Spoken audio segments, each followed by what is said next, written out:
Pitkään olen häntä tarkkaillut, seurannut varjoissa vilahtavia levottomia liikkeitä. Hän on selvästi malttamaton, voiman täyttämä. Liian pitkään hän on joutunut odottamaan. Tulkoon nyt ulos varjoista, tulkoon luokseni. Läpäisköön kehoni luisella peitsellään, repiköön sieluni alastomaksi hänen etensä. Annan hänelle vapauden. Minun käteni olkoon hänen kätensä. Minulla oli mukanani kaikki, mitä olin hänelle tehnyt, mutta hän ei kääntynyt. Seisoi vain selin minuun ja katseli vaiti kaukaisuuteen.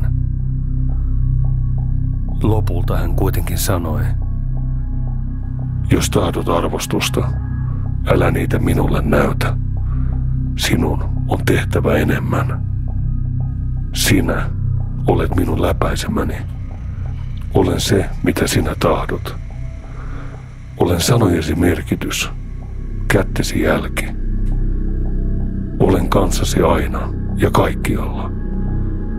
Mutta jos tahdot keskustella kanssani, sinun täytyy tulla tänne, sillä tämä paikka on pyhä.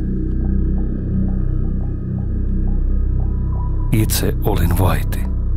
Katsoin maahan ja nyökkäsin hänelle merkiksi: minä ymmärrän kyllä.